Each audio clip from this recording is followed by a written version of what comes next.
Hello बच्चों, sky learning में आपका फिर से स्वागत है। तो बच्चों, आज हम स्टार्ट करेंगे chapter 3 motion in straight line. ठीक है, तो एनसीईआरटी के according motion in straight line हो गया और यूनिट के हिसाब से है काइनेमेटिक्स। तो काइनेमेटिक्स होता क्या है बच्चों? Kinematics, it is the branch of physics, it is the branch of physics in which we study about motion without considering its cause। ठीक है, विदाउट कंसीडरिंग इट्स कॉज। तो काइनेमेटिक्स के अंदर हम लोग मोशन के बारे में स्टडी करते हैं बच्चों। तो मोशन क्या चीज़ होती है? Motion, an object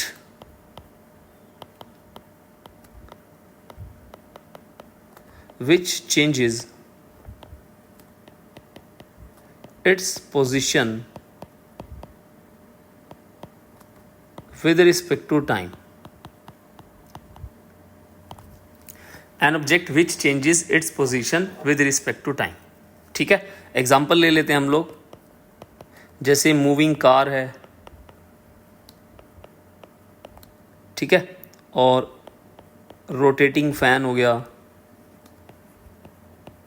etcetera. ये हमारे क्या हैं इसके अंदर एग्जाम्पल्स हो गए। और भी बहुत से हो सकते हैं, ये मैंने नॉर्मल मूविंग पर्सन लिख लो, ठीक है, मूविंग ट्रेन लिख लो। अब अगली चीज़ इसके अंदर क्या आती है? रेस्ट। रेस्ट क्या होता है? रेस्ट का मतलब होता है बच्चों, एन ऑब्जेक्ट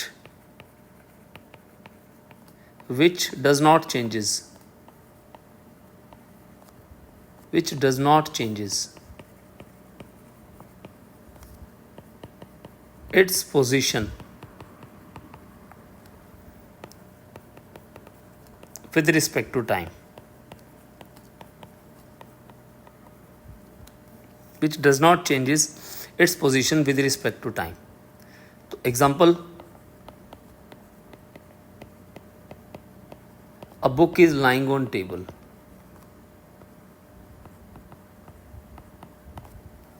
ठीक है, कुछ भी लिख सकते हो। A person is standing on bus stand या प्लेटफॉर्म। तो कोई भी चीज़ जो पड़ी हुई हो उसको हम बोलते हैं वो रेस्ट पे है। ठीक है, अब अगली चीज़ इसके अंदर क्या आती है बच्चों? पैरामीटर्स क्या होते हैं? Parameters of motion.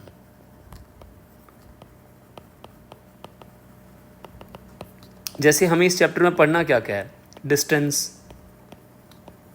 Displacement,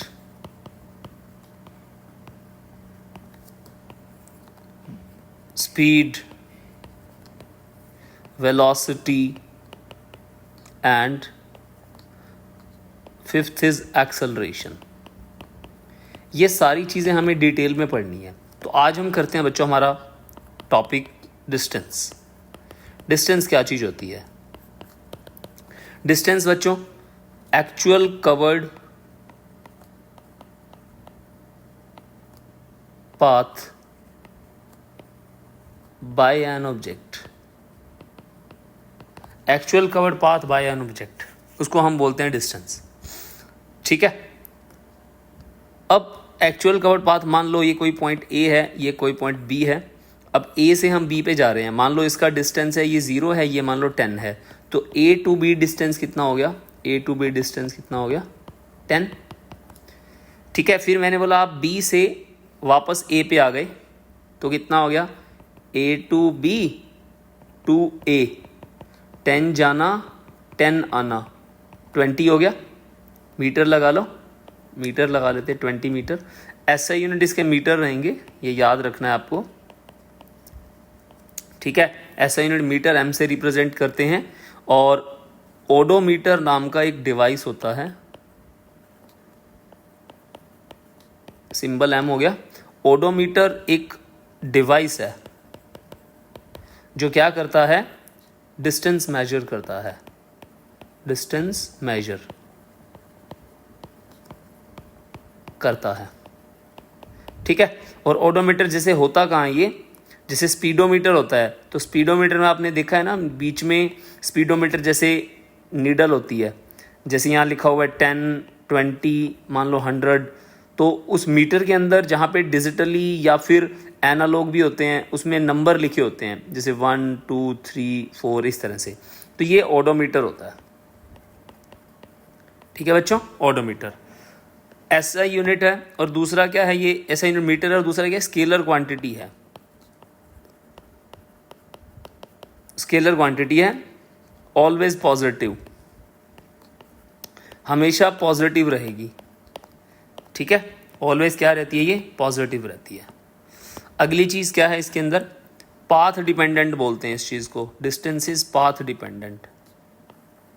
path dependent जैसे आपने अभी देखा, मान लो ये कोई पॉइंट है ए, ये कोई पॉइंट है बी, यहाँ से ए से बी डायरेक्ट है, मान लो ये बंदा यहाँ से जा रहा है, या ये बंदा इस तरह से घूम घूम के जाएगा इस तरह से, तो इन दोनों ही केसेस के अंदर, मतलब 1, 2, 3 तीनों ही केसेस के अंदर डिस्टेंस अलग अलग होगा। ठीक है, जैसे मान लो सीधे सीधे जा रहा है, ये मान लो 10 पड़ रहा है इसको, और यहाँ से घूम के जा रहा है, ठीक है, ये थोड़ा सा लंबा पड़ेगा, और यहाँ देखो बार बार कर्व आ रहे हैं, ये सारा का सारा डिस्टेंस क्या होगा, चेंज होता रहेगा, मतलब तीनों केसेस में डिस्टेंस अलग अलग होगा। समझ में आ गई बच्चों बात?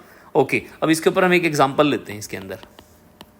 जैसे मान लो ये कोई भी एक स्क्वायर है, ABCD, ये मान लो 10 है, ये 10 है, ये 10 है, ये 10 है। मैंने बोला बंदा जा रहा है A से B, कोई पर्सन है A से B, C से D और D से A, ठीक है, ABCD। तो आपको बोला गया कि A to B, question number 1, question number 2 A to C, question number 3 A to D and question number 4 A to A। Distance बताओ इसके अंदर। तो डिस्टेंस क्या होंगे बच्चों इसके अंदर? डिस्टेंस होंगे बच्चों A से B कितना होगा, A से B 10 होगा, और A से C कितना होगा, 10 + 10 होगा, मतलब 20 होगा, और A से D कितना होगा, 10 + 10 + 10 कितना होगा, 30 होगा, और 10 + 10 + 10 + 10 कितना होगा, 40 होगा। समझ में आ गया? ये हमारा 40 हो गया, ABCD। ठीक है, अब अगला सवाल, क्वेश्चन नंबर 2, ये क्वेश्चन नंबर 1 हो गया। क्वेश्चन नंबर 2 के अंदर हम करते हैं, मान लो एक सर्कल का केस ले लेते हैं। ठीक है, एक सर्कल का केस है, इसके अंदर मैंने रेडियस ले लिया RBCD, और पर्सन जो है इस तरह से मूव कर रहा है, जो मैंने एरो लगाए हैं। तो फाइंड डिस्टेंस, ठीक है, कहाँ कहाँ पे, नंबर 1 A से A, दूसरा है A to B, तीसरा है A to C, और चौथा है A to D। आप इसको पॉज करके ट्राई करो पहले। ठीक है, आपने कितना सॉल्व कर लिया, इसको कितना आता है आपको, आपने 9th में पढ़ा होगा। सॉल्व करो इसको, तब तक मैं इसको सॉल्व कर देता हूँ, आप इसको ट्राई करना। ठीक है, और आंसर मैच करना अपना। तो A से A, तो A to A बच्चों क्या होगा? अब A से A क्या है, सरकमफ्रेंस है ना, सरकमफ्रेंस। पाथ डिपेंडेंट होता है ना ये, तो पाथ में जहां जहां चले वो आपको कंसीडर करना पड़ेगा। सरकमफ्रेंस होता है 2πr, तो आपका A से आंसर क्या आ गया, 2πr। उसके बाद A से B, अब पूरा है 2πr, ये क्या है इसका चौथा हिस्सा है ना, तो 2πr डिवाइड बाई 4, 2 से कट गया 2, πr/2, ये आपका क्या हो गया, A से B का। तीसरा क्या है, A से C। A से C क्या हो जाएगा बच्चों, आधा सर्कल है, मतलब ये वाला पोर्शन हो गया, कितना हो गया ये, 2πr डिवाइड बाई 2πr। ठीक है, चौथा हिस्सा क्या हो गया इसका, मतलब चौथा क्या, A से D। A से D कितना होगा बच्चों, A से D, A से D देखो, एक हिस्से का आंसर कितना आता है बच्चों, πr/2 है ना, तो कितने हैं यहाँ तक, 3 हो गए ना, 1 2 3। मैं इसको बना भी देता हूँ दोबारा, आपने यहाँ तक करना है कवर। मैं इसको शेड कर देता हूँ। ये हो गया पहला हिस्सा, ये हो गया दूसरा हिस्सा, और ये हो गया तीसरा हिस्सा। तो ये 3 हिस्से हो गए ना। एक की वैल्यू कितनी निकाली आपने, π/2 है, πr/2 है। ठीक है, ये भी πr/2 है, और ये भी πr/2 है। मतलब ये वाला जो पोर्शन है इसका πr/2 है, तो आपने A से D तक निकालना है ना, ABCD। तो कितना हो जाएगा ABCD का, 3πr/2। आप इसको ऐसे भी याद कर सकते हो या इसको ऐसे भी कर सकते हो, pi r by two plus pi r by two. तो आंसर कितना आ जाएगा 3 पाई आर बाई टू। समझ में आ गया बच्चों? आसान है, तो इसको याद रखना है, ये इंपॉर्टेंट है। आगे चलते हैं बच्चों। अगला कॉन्सेप्ट है हमारा इसके अंदर डिस्प्लेसमेंट का। ठीक है, डिस्प्लेसमेंट क्या होता है बच्चों? डिस्प्लेसमेंट होता है shortest path between 2 points. 2 points के बीच में सबसे छोटा रास्ता, उसको हम बोलते हैं डिस्प्लेसमेंट। एग्जाम्पल लेते हैं हम इसके अंदर। जैसे मान लो एक बंदा है ए बी सी, ए से जाता है बी, बी से जाता है सी, ऐसे। तो ए से बी, बी से सी, मान लो ये वैल्यू 5 है, ये वैल्यू 4 है। तो एक पर्सन जो यहाँ जाएगा ए से बी और बी से सी, ये इसका डिस्टेंस माना जाएगा।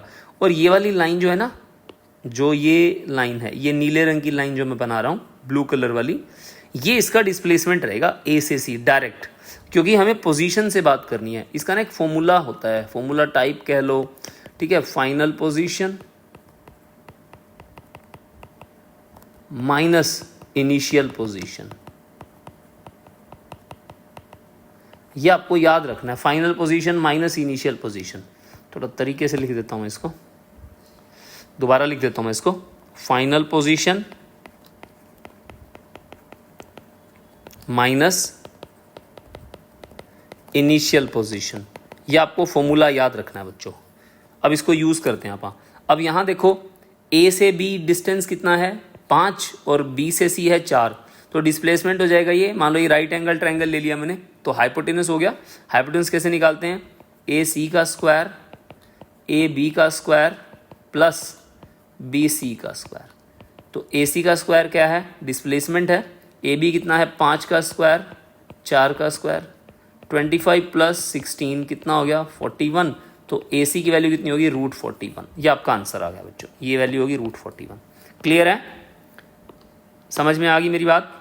अब आगे हम इसके अंदर करते हैं एक और क्वेश्चन। सर्कल का केस ले लेते हैं। क्वेश्चन नंबर 2 डिस्प्लेसमेंट के लिए। मान लो ये हमारे पास क्या है? एक सर्कल है, ठीक है। इस सर्कल में वही जो मैंने आपको अभी ऊपर डिस्टेंस के लिए बताया था, वही केस हम यहाँ ले लेते हैं दोबारा। आर रेडियस है, A B C D, movement ऐसे है, ठीक है। फाइंड डिस्प्लेसमेंट कहाँ कहाँ पे? ए टू ए, दूसरा ए टू बी, तीसरा ए टू सी, फोर्थ है ए टू डी। अब ये याद रखना, ये पोजीशन डिपेंडेंट होती है डिस्प्लेसमेंट, पोजीशन डिपेंडेंट। और दूसरा ये एक वेक्टर क्वांटिटी है। क्या है ये? Vector quantity. ये आपको याद रखना है। तो ये पॉजिटिव भी हो सकती है, ये नेगेटिव भी हो सकती है, ये ज़ीरो भी हो सकती है। ये छोटी मोटी बातें आपको याद रखनी है। समझ में आ गया? Position dependent, vector quantity, it can be positive, negative और ज़ीरो। अब हमें क्या करना है? इसको सॉल्व करना है। आंसर बच्चों, तो सबसे पहले हम इसके अंदर सॉल्व करते हैं ए टू ए। ए टू ए सभी बच्चे क्या होता है? ए टू ए बच्चों 0। क्या होता है बच्चों? 0, ठीक है। ए टू ए क्या होगा? 0। क्यों? क्योंकि ये पर्सन ए से चला वापस वहीं आ गया, तो इसका इनिशियल पॉइंट कितना था? इनिशियल पॉइंट कितना था? ए। फाइनल पॉइंट क्या आया? ए। तो फॉर्मूला क्या होता है? फाइनल माइनस इनिशियल, क्या आ गया? 0। समझ में आ गया? दूसरा केस क्या होता है इसके अंदर? ए से लेकर के हमें कहाँ तक जाना है? ए से बी तक, ए से बी, ठीक है, ए से बी। इसी क्वेश्चन में यहाँ दोबारा ले लेते हैं इमेज को। इसी क्वेश्चन में देखो ए से बी पे आना है यहाँ पे। तो ए से बी पे आएगा जब, तो ये वाला तो है कर्व पाथ, कर्व तो है डिस्टेंस, हमें क्या लेना? डिस्प्लेसमेंट। डिस्प्लेसमेंट होगा बच्चों ये सीधा रास्ता, ठीक है। राइट एंगल ट्रायंगल बन गई, तो इसमें ए बी का स्क्वायर इज इक्वल्स टू, इसके नाम दे दो, और ओ बी का स्क्वायर प्लस ए ओ का स्क्वायर। कितना हो जाएगा बच्चों? आर का स्क्वायर प्लस आर का स्क्वायर 2r का स्क्वायर, और ए बी की वैल्यू स्क्वायर में ले लेते हैं एक बार, तो इसको आगे सॉल्व कर लेते हैं। ए बी की वैल्यू क्या हो गई, √2r होगी बच्चों, समझ में आ गया। तो ये वाली वैल्यू कितनी होगी, √2r। सिमिलरली ए सी क्या हो जाएगा, ए सी डायरेक्ट शॉर्टकट मारना है हमें, कर्व नहीं जाना, सीधा रास्ता पकड़ना है। तो डायमीटर हो गया तीसरा, ए से सी क्या हो गया, डायमीटर। डायमीटर क्या हो गया बच्चों हमारा, 2r। समझ में आ गया बच्चों। उसके बाद अगला सवाल, अगला नया पेज ले लूं एक, ए से बच्चों डी तक, ए से डी। अब ये ऐसे अगर जाएगा तो क्या हो जाएगा, अगर मान लो ऐसे जाता है इस तरह से, ये क्या हो जाता है बच्चों, ए से डी कर्व पाथ। हमें क्या करना है इसके अंदर, हमें लेना है इसके अंदर स्ट्रेट लाइन, जैसे ए बी सी डी, हमें ऐसे जाना है इस तरह से। तो ये कितना था, √2r। तो फोर्थ है ए टू डी क्या हो जाएगा, √2r। समझ में आ गया। अब इसके अंदर एक और क्वेश्चन लेंगे जिसमें, अब ये तो राइट एंगल ट्रायंगल है ना, अब समटाइम्स क्वेश्चन इसमें ना कुछ अलग से आते हैं। जैसे मान लो मैंने बोला इसके अंदर एक पर्सन है, उसने क्या किया, कुछ यहाँ ए से चला, ये इसका रेडियस है r, और वो मान लो यहाँ तक आ जाता है b तक, ऐसे मूव करता हुआ, और उसके बीच का एंगल मान लो बन जाता है 120 डिग्री फॉर एग्जांपल, ठीक है 120 डिग्री, क्योंकि यहाँ तक तो 90 हो जाता है, आगे 30 और ले लेते हैं आप 120 डिग्री। तो ये है r और ये है r, तो इसका डिस्प्लेसमेंट क्या होगा। तो बच्चों डिस्प्लेसमेंट तो फाइंड, पहले लिख देता हूँ, डिस्प्लेसमेंट होगा बच्चों ये वाला, कुछ इस तरह से, ये वाला। क्लियर हो गया, ये डिस्प्लेसमेंट हो गया, सीधा शॉर्टकट मारा हमने यहाँ से, ये वाला शॉर्टकट। क्लियर हुआ। तो इसको निकालने का तरीका क्या होता है, इसके लिए एक फॉर्मूला होता है, वो आपको याद रखना है, ठीक है। मैं फॉर्मूला लिख देता हूं आपको, displacement is equals to 2r sin θ/2, ठीक है। आपको ये फॉर्मूला याद रखना है, 2r sin θ/2, ठीक है। तो कैसे करते हैं 2r sin θ/2, यहाँ r है 120 है, तो डिस्प्लेसमेंट क्या हो जाएगा, 2r sin 120 डिवाइड बाई 2, कितना हो गया ये, 2r sin 60 डिग्री हो गया, ठीक है। sin 60 कितना होता है हमारे पास, sin 60 की वैल्यू 0 1 जो भी होगा, sin 60 हमारा ये होता है 0 30 45 60 1 2 3 4 1/2, 2r 1/2, 2 से 2 कट गया, r हमारा आंसर आ गया। समझ में आ गया बच्चों, क्लियर हुआ। तो इस तरह से कैलकुलेट करते हैं, ओके। अब ये फॉर्मूला बनता कैसे है, बात है ये, ठीक है। ये फॉर्मूला बनता कैसे है, 2r sin θ/2, ठीक है। इसका प्रूफ देखो। अब यहां हो क्या रहा है बच्चों, यहां पे हम एक सर्कल ले रहे हैं, जो पर्सन है उसने क्या करा, एक पॉइंट से दूसरे पॉइंट पे आ रहा है, ठीक है। अब एक पॉइंट ये A है, ये दूसरा पॉइंट क्या है, B है, ठीक है। ये दूसरा पॉइंट क्या है हमारे पास, B है। अब इसके अंदर हम लोग क्या करते हैं, हम लोग यहाँ पे वेक्टर यूज करते हैं, मैंने वेक्टर करवाया वो आपको, ठीक है।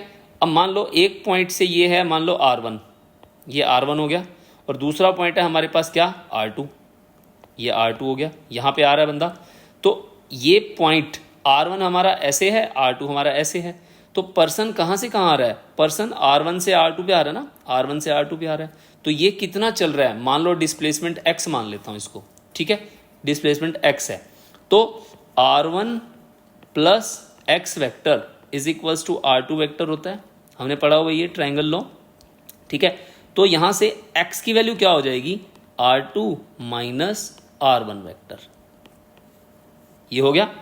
अब ये माइनस हो रहा है ना, तो माइनस के अंदर हम क्या करते हैं, माइनस के अंदर हम मैग्नीट्यूड कैसे निकालते हैं, माइनस के अंदर मैग्नीट्यूड, ठीक है। उसके लिए आपको वेक्टर एक बार देखना होगा, अगर आपने नहीं देखा तो वेक्टर देख लेना, मैंने इसका वीडियो डाला हुआ है। तो मैं फॉर्मूला बता देता हूं आपको वेक्टर के अंदर, वेक्टर में होता है बच्चों R is equals to a square plus b square plus 2ab cos 180 minus theta. ऐसे करके मैंने एक फॉर्मूला बनाया था, तो इसमें फॉर्मूला बन जाता है a square plus b square minus 2ab cos theta. ये फॉर्मूला बन जाता है। अब यहाँ पे जो ये हमारा R1 है, ये हमारा R2 है, लिख लो। तो x हमारा डिस्प्लेसमेंट है, तो दोनों बराबर है ना, रेडियस तो बराबर है। तो r का स्क्वायर प्लस r का स्क्वायर माइनस 2r का स्क्वायर कॉस थीटा। समझ में आ गई बात बच्चों? तो कितना हो गया 2r का स्क्वायर माइनस 2r का स्क्वायर कॉस थीटा रूट में। तो 2r का स्क्वायर कॉमन आ गया, 2r का स्क्वायर कॉमन आ गया, 1 माइनस कॉस थीटा। तो 1 माइनस कॉस थीटा की वैल्यू क्या होती है?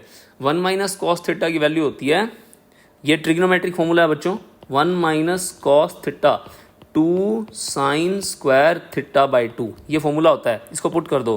तो रूट के अंदर 2r का square 2 sine square theta by 2। अब देखो 2 दूनी 4, तो रूट में आ गया 4r का स्क्वायर साइन का स्क्वायर थीटा बाई 2। तो इसको क्या लिख सकता हूँ मैं? 2r sine theta by 2। यही बताया मैंने आपको डिस्प्लेसमेंट x। तो ये फॉर्मूला हो गया, ये प्रूव हो गया बच्चों। समझ में आ गई मेरी बात? तो इस वीडियो को बच्चों ध्यान से देखना, ठीक है।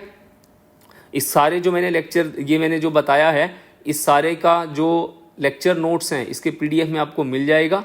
तो आप इसको पढ़ना अच्छे से, ठीक है। कोई भी आपको लगे इसमें तो मुझे कमेंट ज़रूर करना, कोई भी चीज़ समझ में ना आई हो, ठीक है बच्चों। और पढ़ाई करते रहो। And one thing is here, मैं एक बार इसकी वैल्यू चेक कर लूँ। 3, यहाँ पे √3/2 आएगा बच्चों, इसके अंदर ना √3/2 आएगा। इसके लिए सॉरी, √3/2 आएगा। मुझे गड़बड़ लग रही थी, तो √3/2 ये हो गया r√3, ठीक है। ओके बच्चों, इसको ठीक कर लेना। तो यहाँ 0 1 2 3 होता है ना, समटाइम्स नहीं याद रहती ये चीज़ें कई बार। ओके बच्चों, सॉरी, ये मैंने गलती कर दी इसके अंदर। तो पढ़ाई करते रहना बच्चों। All the very best, take care, bye bye.